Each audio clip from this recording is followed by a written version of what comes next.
నమస్తే TV 999 news కి స్వాగతం. ముందుగా బులెటిన్ లో హెడ్లైన్స్.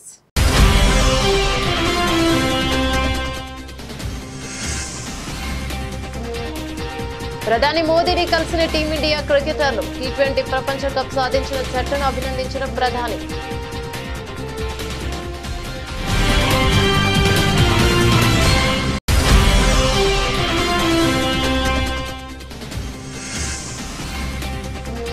బీఆర్ఎస్ కు బిగ్ షాక్. సీఎం రేవంత్ సమక్షంలో కాంగ్రెస్ లో చేరిన 6 ఎమ్మెల్సీలు.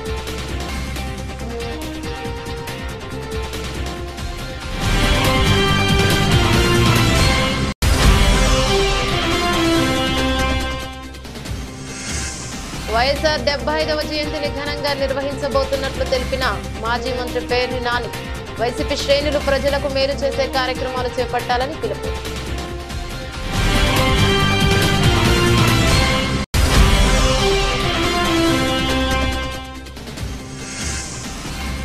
వాంకడేలో భారత ఆటగాళ్లకు ఘన సన్మానం. టీమిండియా సభ్యులందరూ వందే మాత్రం పాటను పాడుతూ ఫ్యాన్స్ లో జోష్ నింపిన వైనం.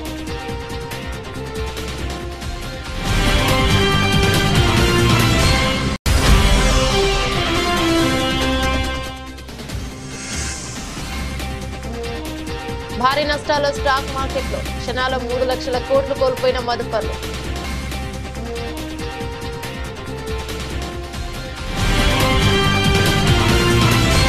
ఎమ్మెల్యేలు కీలక నేతల వలసలతో సతమతమవుతున్న బీఆర్ఎస్ పార్టీకి మరో భారీ ఎదురుదెబ్బ తగిలింది. ఆ పార్టీకి చెందిన 6 ఎమ్మెల్సీలు ఒకేసారి అధికార కాంగ్రెస్ పార్టీలో చేరారు. దండే విఠల్, ఎంఎస్ ప్రభాకర్, భానుప్రసాద్, సారయ్య, యగ్గే మల్లేశం, బుగ్గారపు దయానంద్ గురువారం రాత్రి సీఎం రేవంత్ రెడ్డి సమక్షంలో కాంగ్రెస్ కండువా కప్పుకున్నారు. సీఎం రేవంత్ నివాసంలో ఎమ్మెల్సీలు కాంగ్రెస్ తీర్థం పుచ్చుకున్నారు. ఏఐసీసీ ఇన్ఛార్జ్ దీపా దాస్ మున్షి, ప్రతి మంత్రి పొంగులేటి శ్రీనివాసరెడ్డి మరియు తదితరులు ఈ కార్యక్రమంలో పాల్గొన్నారు. కాగా బీఆర్ఎస్ పార్టీకి వరుసగా ఎదురు దెబ్బలు తగులుతున్నాయి. ఇప్పటికే 6 ఎమ్మెల్యేలు కాంగ్రెస్ లో చేరారు. ఇక Khairatabad MLA Danam Nagender, Bhadrachalam MLA Tellam Venkat Rao, Chevella MLA Kale Yadaiah, Banswada MLA మాజీ speaker Pocharam Srinivasa Reddy, Jagtial MLA Sanjay Kumar, station Ghanpur MLA Kadiyam Srihari హస్తంగూటికి చేరిన విషయం తెలిసిందే. కాగా త్వరలోనే మరికొందరు ఎమ్మెల్యేలు కాంగ్రెస్ లో చేరబోతున్నారంటూ ఊహాగానాలు వెలువడుతున్నాయి. ఎమ్మెల్యేలు కీలక నేతల వలసలతో సతమతమవుతున్న బీఆర్ఎస్ పార్టీకి మరో భారీ ఎదురుదెబ్బ తగిలింది. ఆ పార్టీకి చెందిన 6 ఎమ్మెల్సీలు ఒకేసారి అధికార కాంగ్రెస్ పార్టీలో చేరారు. దండే విఠల్, ఎంఎస్ ప్రభాకర్, భానుప్రసాద్, సారయ్య, యగ్గే మల్లేశం, బుగ్గారపు దయానంద్ గురువారం రాత్రి సీఎం రేవంత్ రెడ్డి సమక్షంలో కాంగ్రెస్ కండువా కప్పుకున్నారు. సీఎం రేవంత్ నివాసంలో ఎమ్మెల్సీలు కాంగ్రెస్ తీర్థం పుచ్చుకున్నారు.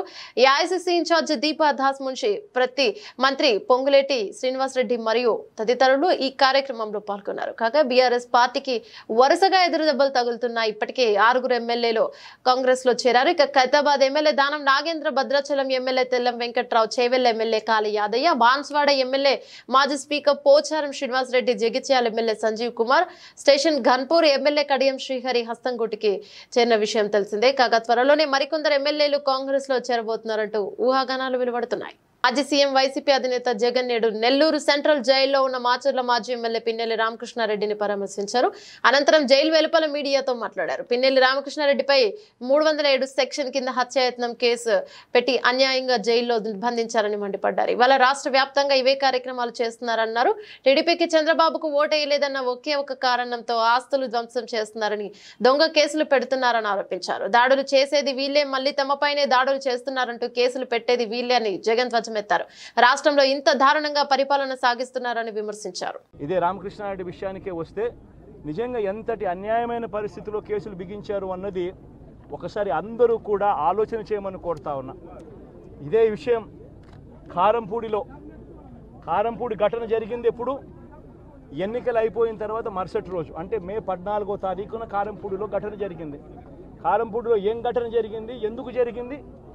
కారంపూడిలో తెలుగుదేశం పార్టీ చేసిన ఆకృత్యాలకు ఒక ఎస్సీ కుటుంబంలో ఉన్న మహిళలు ఇబ్బంది పడే పరిస్థితిలోకి పోయినప్పుడు వాళ్ళను పరామర్శించడానికి డిఎస్పీ అనుమతి తీసుకునే మరుసటి రోజు, ఎన్నికలు అయిపోయిన మరుసటి రోజు ఎమ్మెల్యే బయలుదేరాడు. ఎమ్మెల్యే కారంపూడికి చేరుకోక మునిపే ఆ ఎస్సీ కుటుంబం అనేది కారంపూడి అటువైపున ఉంటే, ఊరికి అటువైపున వాళ్ళు ఇల్లు ఉంటే, ఆ ఊరు ఎంటర్ కాకమునిపే తనను అడ్డగించడము, అక్కడే గొడవ జరగడము, గొడవ జరిగేది టౌన్లో జరుగుతూ ఉంది, ఇక్కడ నుంచి ఇక్కడ అడ్డగించినారు. అసలు సిఐ అనే నారాయణ స్వామి అనే ఈ సిఐతో కనీసం ఎమ్మెల్యే కనీసం తటస్థ కూడా పడలేదు. కనీసం చూసిన దాఖలాలు కూడా లేవు వీళ్ళిద్దరూ. ఆ రోజు ఆయన ఉండేది వేరే లొకేషన్లో, గొడవలో వేరే లొకేషన్, టౌన్ మధ్యలో గొడవ జరుగుతా అంటే ఆయన ఉన్నాడు, టౌన్ మొదట్లో ఈయన ఉన్నాడు. అసలు ఆయన తటస్థపడలేదు. ఆయన మీద ఆ గొడవ జరిగేటప్పుడు రాళ్ళు ఇటువైపు నుంచి అటువైపు నుంచి పడ్డాయి. చిన్న రాయి ఏదో తగిలి ఉండొచ్చేమో బహుశా, కానీ చిన్న రాయి కాబట్టి అసలు ఆయన మరుసటి రోజు అదే రోజు మెడికో లీగల్ కేసు కూడా పెట్టలా. అంటే ఎంత చిన్న ఘటన అది, జరిగిందో లేదో కూడా తెలియదు.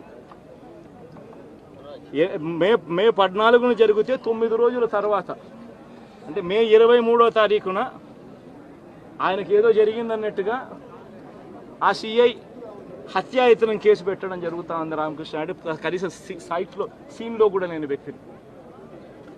ఇది అన్యాయం కాదని అడుగుతా ఉన్నా.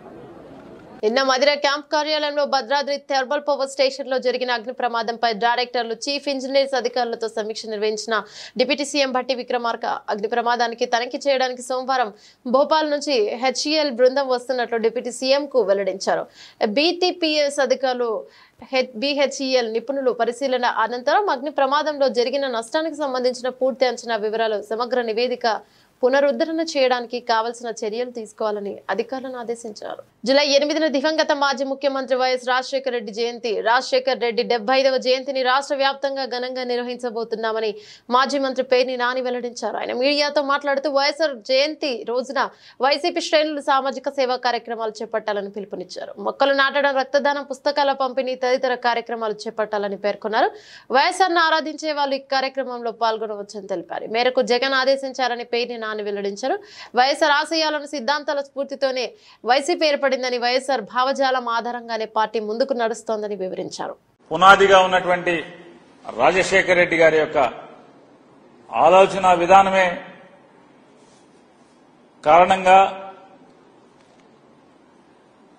ఇన్ని సంవత్సరాలుగా ప్రజల్లో మమేకమై ప్రజాసేవకి నడుంకట్టినటువంటి ప్రతి వైఎస్ఆర్ కాంగ్రెస్ పార్టీ కుటుంబ సభ్యుడు కూడా రేపు అందరికీ కూడా వైఎస్ఆర్ కాంగ్రెస్ పార్టీ ప్రతి కుటుంబ సభ్యుడికి జూలై 8వ తారీఖు అనేది ప్రత్యేకమైన దినం. ఆ రోజు దివంగత ముఖ్యమంత్రి రాజశేఖర రెడ్డి గారి 75వ జయంతి సందర్భంగా వైఎస్ఆర్ కాంగ్రెస్ పార్టీ రాష్ట్ర వ్యాప్తంగా పెద్ద ఎత్తున సేవా కార్యక్రమాలు చేయాలని చెప్పని, ఏ మహనీయుడి స్ఫూర్తితో అయితే వైఎస్ఆర్ కాంగ్రెస్ పార్టీ ఆరంభించబడిందో అదే స్ఫూర్తిని కొనసాగిస్తూ మళ్లీ పునరంకితం అవుతూ స్వచ్ఛంద సేవా కార్యక్రమాలు చేయాలని చెప్పని, రక్తదానము చేయటమో లేదా ఏదన్నా స్కూల్లో పిల్లలకి పుస్తకాలు అందించటమో ఇలాంటి, లేదా ఏదన్నా కాలనీల్లో లేదా రహదారుల పక్కన చెట్లు నాటమో ఇట్లాంటి సేవా కార్యక్రమాలు ఎంచుకుని చేయవలసిందిగా వైఎస్ఆర్ కాంగ్రెస్ పార్టీ కుటుంబ సభ్యులందరికీ కూడా వైఎస్ఆర్ జగన్మోహన్ రెడ్డి గారు నిర్ణయం తీసుకోవడం జరిగింది. కాబట్టి ప్రతి ఒక్కరూ కూడా మన రాష్ట్ర అధ్యక్షులు జగన్మోహన్ రెడ్డి గారి ఆలోచన మేరకు ప్రతి వైఎస్ఆర్ కాంగ్రెస్ పార్టీ కుటుంబ సభ్యుడు కూడా స్వచ్ఛంద సేవా కార్యక్రమాల్ని జూలై 8 దివంగత ముఖ్యమంత్రి రాజశేఖర రెడ్డి గారి జయంతి ఉత్సవం సందర్భంగా ఆచరించాలని చెప్పని ప్రతి ఒక్కరిని కూడా కోరుకుంటూ, మహబూబ్ నగర్ పట్టణంలో కాటన్ మిల్ సమీపంలో ఉన్న వెంకటేశ్వర స్వామి ఆలయాన్ని ఎంపీ డీకే అరుణ సందర్శించి ఆశీర్వాదాలు పొందారు. అనంతరం వారు మీడియాతో మాట్లాడుతూ తనపై నమ్మకం ఉంచిన తన ప్రజలకు ఎప్పుడు అందుబాటులో ఉంటానని తెలిపారు. పార్లమెంట్లో పాలమూరు గలం వినిపిస్తోందని అన్నారు. అరుణమ్మ గతంలో ఈ జిల్లాలో అనేక సేవలు అందించింది, మంత్రిగా కానీ శాసనసభ్యురాలుగా కానీ. మళ్ళీ ఆమె సేవలు మోదీ గారి నాయకత్వంలో పాలమూరు జిల్లాకు లభించాలనేటటువంటి ఒక ఆలోచనతో ప్రజలు నన్ను గెలిపించింది, అభివృద్ధి కోరుకునేటటువంటి ప్రజలందరూ కూడా. సో తప్పకుండా జిల్లా అభివృద్ధి, పార్లమెంట్ అభివృద్ధి కోసం నా శాయశక్తులా కృషి చేస్తా. అదేవిధంగా ప్రజలు ఏ ఆకాంక్షతో నన్ను ఇక్కడ గెలిపించినో ఆకాంక్షలకు తప్పకుండా వాళ్ళకి అందరికీ కూడా అందుబాటులో ఉండి వాటిని పరిష్కరించే దిశగా, ఆ సమస్యలను పరిష్కరించే దిశగా, అభివృద్ధి పట్ల ముందుకు పెట్టేటువంటి దిశగా పనిచేస్తారని చెప్పి సందర్భంగా మరోసారి తెలియజేస్తా ఉన్నా. ఇక్కడ కొన్ని గ్రామాలకు వెళ్ళినప్పుడు కానీ మండలాలకు వెళ్ళినప్పుడు కానీ వాళ్ళు ఇచ్చినటువంటి అడిగినటువంటి పనుల విషయంలోనే కానీ లేదా ఈ మహబూబ్నగర్ పార్లమెంట్లో జరగాల్సినటువంటి అభివృద్ధి పనుల విషయంలో కానీ పూర్తిగా దానిపైన దృష్టి పెడతాను. వాటిని సాధించడానికి అభివృద్ధికి నా శాయశక్తి కృషి చేస్తాను. ఎల్లప్పటికీ కూడా పార్లమెంట్లో ఆయా అసెంబ్లీ నియోజకవర్గాలకు కూడా వెళ్తాను. ఎక్కడెక్కడైతే కార్యక్రమాలు ఉంటాయో ప్రజల్ని కలుసుకోవడానికి ప్రజలకు అందుబాటులో వాళ్ళ నియోజకవర్గాల్లో పర్యటనలు జరుగుతున్నాయి. అదేవిధంగా పార్లమెంట్ సమయంలో పార్లమెంట్కి వెళ్ళాలి, పార్లమెంట్లో ఉండాలి, ఢిల్లీకి వెళ్తా. సో ఇంకా అభివృద్ధి పనుల కోసం రిప్రజెంటేషన్స్ ఇచ్చి వాటిని సాల్వ్ చేసుకోవడం కోసం వాటిని సాధించుకోవడం కోసం ఢిల్లీ వెళ్ళాల్సినప్పుడు ఢిల్లీకి వెళ్తా. సో ఇక్కడ అక్కడ పనులు సాధించుకోవడానికి ఢిల్లీలో ఉంటాను, పార్లమెంటులో పాల్గొనడానికి ఢిల్లీలో ఉంటాను, ప్రజల మధ్యలో వాళ్ళ సమస్యల పరిష్కారం కోసం నియోజకవర్గం. విద్యార్థుల్లో సామర్థ్యాల అభివృద్ధికి ఉపాధ్యాయులు శక్తివంతన లేకుండా కృషి చేయాలని ఎజ్జర్ల నియోజకవర్గం శాసనసభ్యులు నడుకుదిటి ఈశ్వర్రావు ఎన్ఆర్ఈ పిలుపునిచ్చారు. ఇక ఈ ఎజ్జర్ల ప్రభుత్వ ఉన్నత పాఠశాలల్లో 6 మండలాల్లోని సుమారు 150 మంది ఉపాధ్యాయులకు 9 రోజుల పాటు నిర్వహిస్తున్న టీచ్ టూల్స్ శిక్షణ కార్యక్రమానికైనా శుక్రవారం హాజరయ్యారు. ఈ సందర్భంగా ఉపాధ్యాయులను ఉద్దేశించి మాట్లాడుతూ ప్రధానంగా ఉపాధ్యాయులు నేటి ఆధునిక పోకడలకు అనుగుణంగా విద్యా విధానంలో వస్తున్న మార్పులు అనుగుణంగా శిక్షణను పొంది ఈ మౌలిక అంశాలను తరగతి వరకు చేర్చాలని సూచించారు. స్థితిగతులను విద్యార్థుల మానసిక స్థితిగతులను కూడా ఎప్పటికప్పుడు అధ్యయనం చేయడంతో పాటు విద్యార్థుల సర్వతోముఖాభివృద్ధికి కృషి చేయాలని ఆయన కోరారు. ఉపాధ్యాయులు పాఠశాలలో నిర్వహిస్తున్న ప్రతి కార్యక్రమాన్ని అంకిత భావంతో నిర్వహించాలని కోరారు. ఈ సందర్భంగా ఉపాధ్యాయులకు విద్యారంగపరమైన అంశాలు తలెత్తిన సమస్యలను తన దృష్టికి తీసుకువస్తే తన శాయశక్తులా వాటిని పరిష్కరించేందుకు కృషి చేస్తానని హామీనిచ్చారు. టెక్నాలజీని మనం ఒప్పుకోవాలి, టెక్నాలజీని అందుబాటులో తీసుకొని టెక్నాలజీ ద్వారా మనం రావాలి. చాలామంది ఉపాధ్యాయులకు ఇప్పుడు కూడా కంప్యూటర్ ఆపరేట్ చేయడం రాదు, కానీ నేర్చుకోవాలి తప్ప. నేర్చుకుంటేనే మనం ఇంకా మెరుగైన విద్యాబోధనని మన పిల్లలకి అందించగలుగుతాం. ఈరోజు విండోస్ అంటే కొంతమందికి తెలియదు, విండోస్ అంటే ఏంటి, అట్లా అదొక ఆపరేటింగ్ సిస్టమ్. ఇవన్నీ కూడా మనం నేర్చుకోవాలి తప్పదు. ఎందుకంటే ఇంత సీనియర్ ఉపాధ్యాయులు ఎంతో చెప్పగల బోధనా శక్తి మనలో ఉన్నప్పటికీ కూడా ఈరోజు ప్రతి సందర్భంలో కూడా టెక్నాలజీని ఉపయోగిస్తున్నాం. టెక్నాలజీ లేనిదే మనం ఎందులో కూడా ఏమీ చేయలేని పరిస్థితి. కాబట్టి దయచేసి మన ట్రైనింగ్స్ ప్రోగ్రాంలో టెక్నాలజీని కూడా మనం అందుబాటులో తీసుకొని మనం ముందుకెళ్ళాల్సిన పరిస్థితి అయితే ఉంది. అదేవిధంగా ఈరోజు చదువుకున్న కాస్త వస్తే డబ్బున్న వాళ్ళందరూ నేను పెట్టిన స్కూల్లో ఎక్కడైనా చదువుకోగలరు. కానీ ఇప్పటికి కూడా 60-70% విద్యార్థులందరూ కూడా ప్రభుత్వ పాఠశాలల మీద ఆధారపడి ఉన్నారు. మరి ఆ ప్రభుత్వ పాఠశాలలో ఆధారపడిన వాళ్ళ పిల్లలందరికీ ఉద్యోగాలు రావడం లేదా? ఈరోజు కూడా ఏ గవర్నమెంట్ టెస్టులు రాసినా, ఎక్కడ ఏం చేసినా ఎక్కువగా ఎవరైతే ప్రభుత్వ పాఠశాలలో చదువుతున్నారో వాళ్ళే సక్సెస్ అవుతున్నారు. వాళ్ళకి తెలుసు లైఫ్ ఎట్లా ఉంటుందో, లైఫ్ ఎట్లా ఉంది. మనందరూ కూడా ప్రభుత్వ పాఠశాలలో చదువుకున్న వాళ్ళని, ఉపాధ్యాయులను ఆదర్శంగా తీసుకున్న వాళ్ళని. మీకు ఒక ఆదర్శం అంటే గుర్తొస్తుంది. నాకు చిన్నప్పటి నుంచి ఒక కళ అంటే బాగా ఇష్టమైంది. మా హెడ్ మాస్టర్ ఎప్పుడు అంటే మనం నోట్స్ రాస్తే చెక్ చేసేవారు. నోట్స్ రాసి చెక్ చేయమని దాని మీద వెరీ గుడ్ గుడ్ అని ఏదో ఒకటి రాసి సైన్ చేసేవారు, ఇన్షియల్ వేసేవారు. గ్రీన్ పెన్తో ఇన్షియల్ వేసేవారు. ఎప్పుడు ఆ గ్రీన్ పెన్ ఎప్పుడంటే బాగా చదువుకోవాలి, ఆ స్థాయికి మనం చేరుకోవాలి అంటే గ్రీన్ పెన్తో సంతకం పెట్టే స్థాయికి చేరుకోవాలని చిన్నప్పటి నుంచి కలగా ఉండేది. ఈరోజు ప్రశ్నిస్తే అక్రమ కేసులు పెడతారంటూ కాంగ్రెస్ ప్రభుత్వ తీరుపై బీఆర్ఎస్ ఎమ్మెల్యే కౌశిక్ రెడ్డి ధ్వజమెత్తారు. ఈ విషయమై ఆయన మీడియాతో మాట్లాడుతూ తాను కేసీఆర్ శిష్యుడని, మీరు ఇలాంటి 100 కేసులు పెట్టినా భయపడే ప్రసక్తి లేదన్నారు. ప్రజలకు హామీనిచ్చిన 6 గ్యారెంటీలు అమలు చేసే వరకు ప్రశ్నిస్తూనే ఉంటామని, ఇంకో సంవత్సరం అయితే డైరెక్టర్ గా ముఖ్యమంత్రి కాన్వాయ్కి అడ్డం తిరుగుతాం, ఏం చేస్తారో చేసుకోండి అని కౌశిక్ రెడ్డి తెలిపారు. మీరు నన్ను అడిగితే కేసులు పెడతారా? మీరు కేసులు పెడితే నేను భయపడతానా?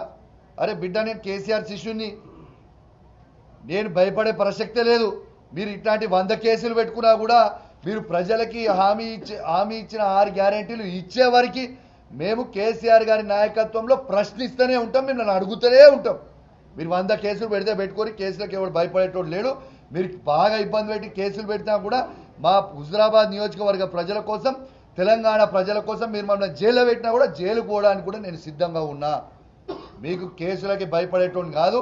ఖచ్చితంగా మీ 6 గ్యారెంటీలు ఇచ్చే వరకు నా గొంతు విప్తూనే ఉంటా, మిమ్మల్ని ప్రశ్నిస్తూనే ఉంటా, మీకు అడ్డము తిరుగుతూనే ఉంటా. ఇంకో సంవత్సరం అయితే డైరెక్ట్గానే, ఇండైరెక్ట్గా ఏముండదు. ఇంకా మీరు ఇవ్వకపోతే ఇంకో సంవత్సరం వరకు ఓపెన్గా వెయిట్ చేస్తాం.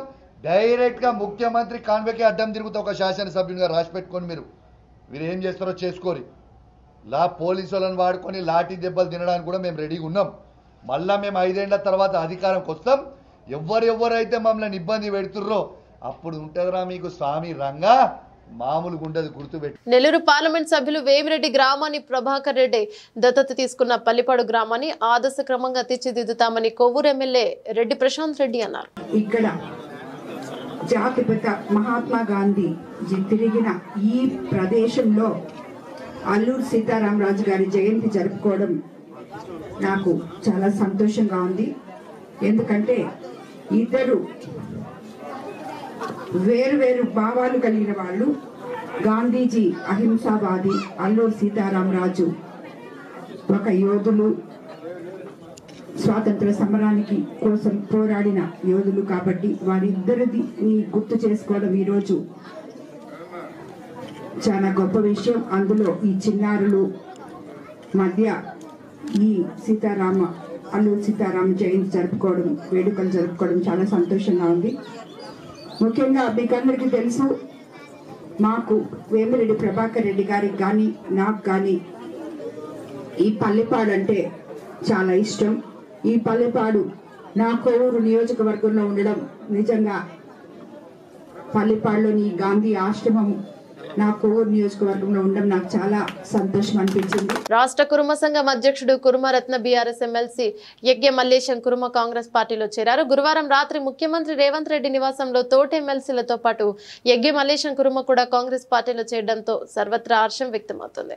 ఊహకందని పరిణామం చోటు చేసుకున్న పరిణామాలు ఎమ్మెల్సీ యజ్ఞ మల్లేశం కురుమతో పాటు మరో 5 ఎమ్మెల్సీలు బొగ్గారపు దయానంద్, ఎంఎస్ ప్రభాకర్, భానుప్రసాద్, బస్వరాజ్, సారయ్య, దండే విఠల్ కూడా కాంగ్రెస్ పార్టీలో చేరారు. దీంతో బీఆర్ఎస్ పార్టీకి చెందిన షాక్ తగిలింది. వారందరూ ఒకేసారి కాంగ్రెస్ పార్టీలో చేరడం సంచలనం రేపింది. ఇప్పటికే 6 ఎమ్మెల్యేలు కాంగ్రెస్ లో చేరగా 6 ఎమ్మెల్సీలు కాంగ్రెస్ లోకి వెళ్లడం వల్ల భారాసకు కోలుకోలోని దెబ్బ తగిలిందని, మరికొంతమంది ఎమ్మెల్యేలు కూడా కాంగ్రెస్ పార్టీలో చేరవచ్చని రాజకీయ పరిశీలకులు భావిస్తున్నారు. ఇదిలా ఉండగా రాష్ట్ర కురుమ సంఘం అధ్యక్షుడు ఎమ్మెల్సీ యజ్ఞ మల్లేశం కాంగ్రెస్ లో చేరడంతో చర్చనీయాంశమైంది. శ్రీకాకుళం జిల్లా ఎచ్చెర్ల నియోజకవర్గంలోని నారాయణపురం కాలనీ వాసులు ఎచ్చెర్ల ఎమ్మెల్యే నడకుదిటి ఈశ్వర్రావు గారును శుక్రవారం పరిశీలించారు. ఈ సందర్భంగా ఆయన మాట్లాడుతూ కాలువలో జంగిల్స్ ఉన్న కారణంగా వెంటనే జంగిల్స్ క్లియర్ చేయాలని సంబంధిత అధికారులను ఆయన ఆదేశించారు.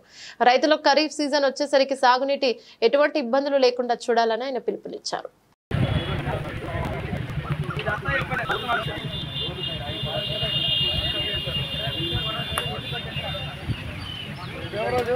నిజాంపేట మండలంలోని రజాక్పల్లి, కాసింపూర్ గ్రామాల్లో నీటి స్వచ్ఛతపై కేంద్ర బృందం సభ్యులు పర్యటించారు.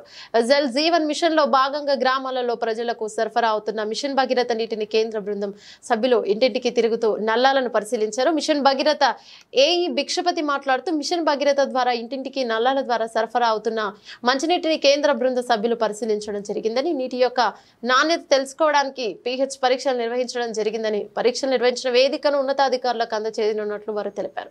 ఈ కార్యక్రమంలో Jal Jeevan supervisor Srinivas, field officer Srinu, జిల్లా ల్యాబ్ స్టాఫ్ సామయ్య, పంచాయతీ కార్యదర్శి గీతాంజలి, ఫీల్డ్ అసిస్టెంట్ మహాంకాళి తదితరులు పాల్గొన్నారు.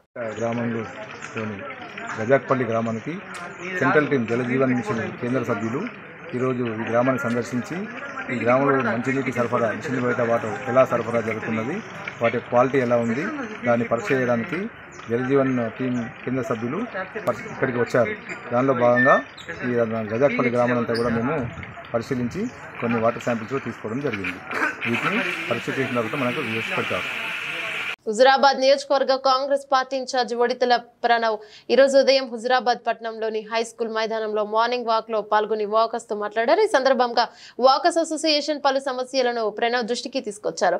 వాకర్స్ సౌకర్యార్థం ట్రాక్, లైటింగ్, డ్రైనేజీ వ్యవస్థను ఏర్పాటు చేయాలని స్పందించారు. అయితే ప్రణవ్ పరిష్కారానికి చొరవ చూపుతానని హామీ ఇచ్చారు. ఈ కార్యక్రమంలో హుజురాబాద్ మండల కాంగ్రెస్ పార్టీ నాయకులు కొల్లూరి కిరణ్ కుమార్, సొల్లు బాబు మరియు కోలిపాక శంకర్, మున్సిపల్ మాజీ చైర్మన్ వడ్లూరి విజయ్ కుమార్, కాజీపేట శ్రీనివాస్, హుజురాబాద్ నియోజకవర్గ Congress party social media coordinator Mididoddi Raju, Huzurabad youth Congress assembly president Challuri Rahul, Mididoddi Srinivas, Solu Dasharatham, Thalapalli Ramesh, Sadanam, officer KR Mandasai Ganesh, Ramesh, Raghavendra, Pratapa Nagaraju walkers association సభ్యులు పాల్గొన్నారు.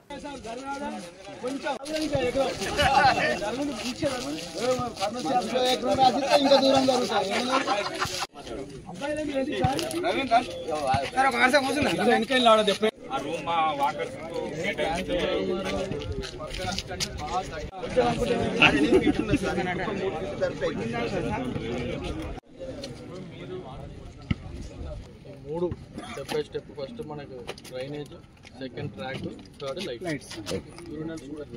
బాత్రూమ్స్ అన్నారు కాబట్టి దాన్ని ఇప్పుడు మీరు ఇక్కడ అసలు ఏం కాదు, ఇక్కడ అసలు ఏం స్టార్ట్ అవుతుంది. సో అందుకని మీరు ఎవరైతే ఉన్నారో ఎక్కడెక్కడ లైట్లు కావాలి మార్కింగ్ కూడా పెడితే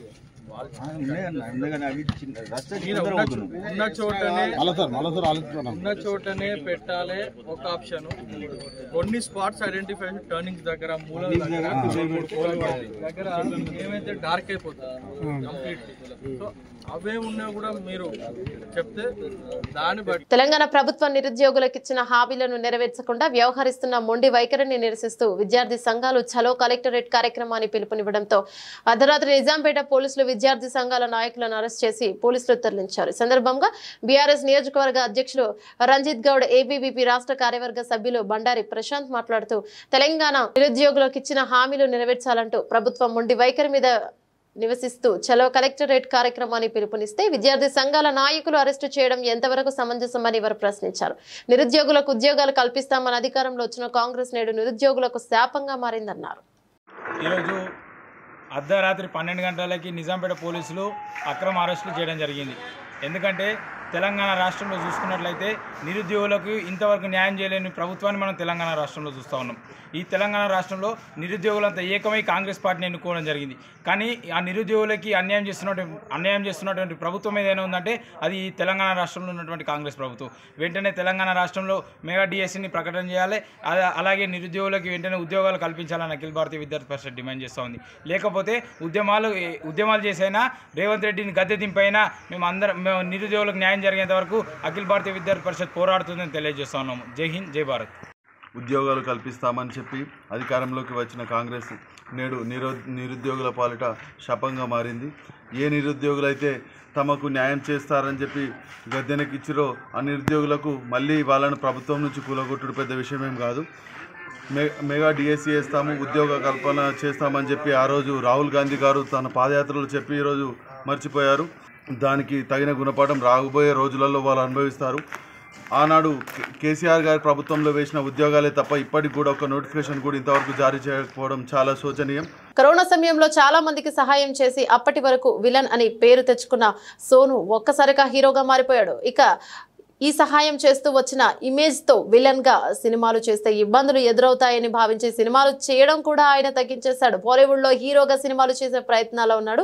ఇప్పుడు ఆయన హీరోగా చేసిన ఫతే సినిమా రిలీజ్ కి రెడీ అవుతుంది. అయితే తాజాగా హైదరాబాద్ వచ్చిన సోను సూద్ సోషల్ మీడియాలో ఫేమస్ అయిన కుమారి ఆంటీ ఫుడ్ స్టాల్ కి వెళ్లి ఆమెకు మద్దతు పలికాడు. తాను ఇప్పుడు కుమారి ఆంటీతో ఉన్నానని ఆమె గురించి చాలా విన్నాను సోను సూద్ చెప్పుకొచ్చారు. ఆమె తాను ఈ స్థాయికి తెచ్చుకుందని, ఉమెన్ ఎంపవర్మెంట్ కి నిజమైన అర్థం ఇదేనని అన్నారు. కుటుంబాల కోసం స్త్రీలు ఎంత కష్టపడుతున్నారనేది కుమారి ఆంటీ జీవన సజీవ సాక్ష్యంగా ఉందని తెలిపారు. ఇక సోను సూద్ ఎవరి కుటుంబాలైతే ఇబ్బందుల్లో ఉన్నాయో వాళ్ళు కుమారి ఆంటీని చూసి నేర్చుకోవాలని, ఇబ్బందుల్లో కూడా సరైన దారి ఎంచుకుంటే ఆర్థికంగా నిలదొక్కుకోవచ్చని నిరూపించాడు. ఇక తాను వెజిటేరియన్ తింటానని ప్లేట్ ఎంత అని అడిగితే కుమార్ ఆంటీ 80 రూపాయలని చెప్పింది. అయితే తనకి ఎంత డిస్కౌంట్ ఇస్తారంటే మీకైతే ఫ్రీగానే పెడతానని చెప్పుకొచ్చింది. అయితే నాకు లాటరీ తగిలింది, ఫ్రీగా పెడతానంటే రోజు వస్తానని సోను సూద్ అంటే మీరు ఎంతో మందికి సాయం చేస్తారు, మీకు మేము ఎంత పెట్టినా తక్కువే అని కుమారి ఆంటీ చెప్పుకొచ్చింది. ఇక ఈ సందర్భంగా కుమారి ఆంటీని సోను సూద్ సత్కరించారు. తర్వాత కుమారి ఆంటీ కుమార్తె యామిని కుమారుడు ధనుష్ తో కలిసి ఫోటోలు దిగారు. So now I am with Kumari aunty. You know, we have heard a lot about her. She is a self-made lady. We talk about women empowerment. We talk about how everyone should work hard for the families. Kumari auntie is the best example, and all the people, all the ladies, all the women across the country, whoever is going through tough times, she should be an example to follow, that how you can work hard and do good for the family. Kumari auntie ji, कैसा लग रहा है आज आपको? अच्छे। अच्छा आपको? नहीं आप लो। Thank you, God bless you. Thank you. अभी ये आप पकड़ो साथ में। What's your name? Yamini. Yamini तो ये बेटा किधर है? अरे हीरो। इधर। What's your name? Dhanush. So, एक मिनट, कुमारी आंटी का बेटा धनुष और डॉटर यामिनी इज देयर।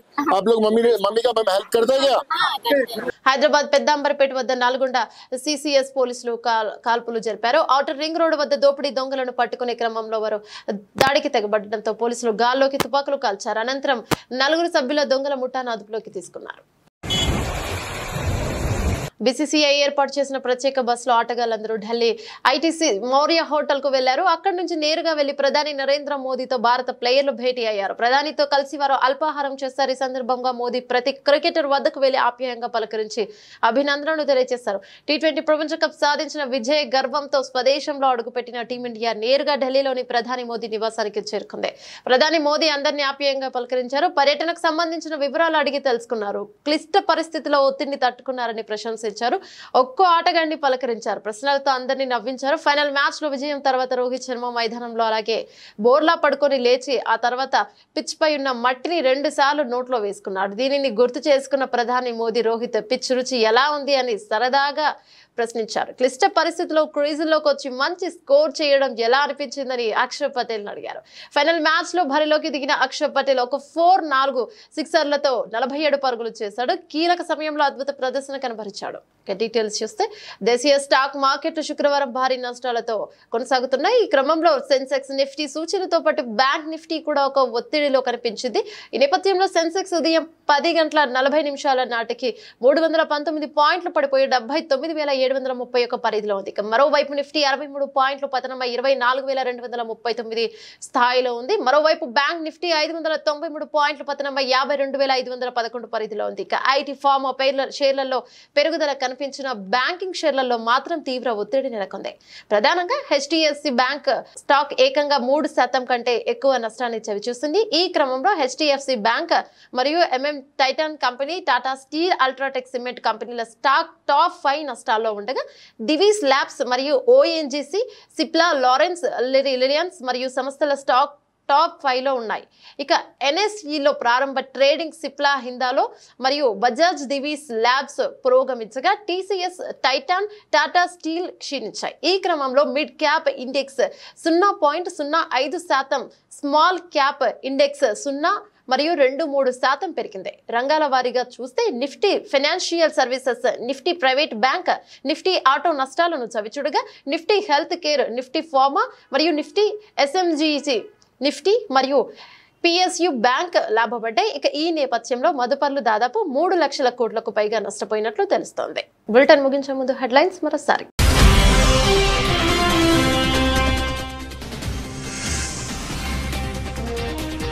ప్రధాని మోదీని కలిసిన టీమిండియా క్రికెటర్లు. టీ20 ప్రపంచ కప్ సాధించిన జట్టును అభినందించిన ప్రధాని.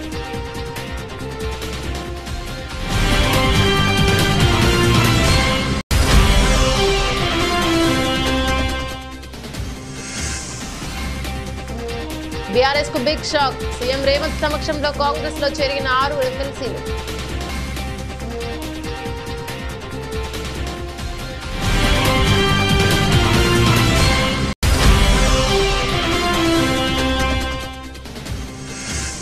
వైఎస్ఆర్ 75వ జయంతిని ఘనంగా నిర్వహించబోతున్నట్లు తెలిపిన మాజీ మంత్రి పేర్ని నాని. వైసీపీ శ్రేణులు ప్రజలకు మేలు చేసే కార్యక్రమాలు చేపట్టాలని పిలుపు.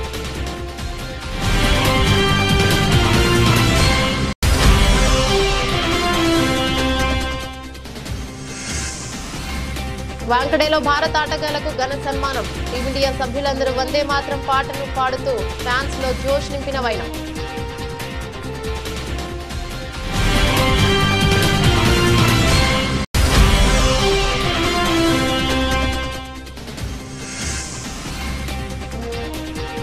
నష్టాల్లో స్టాక్ మార్కెట్లో క్షణాల్లో 3 లక్షల కోట్లు కోల్పోయిన మదుపర్లు.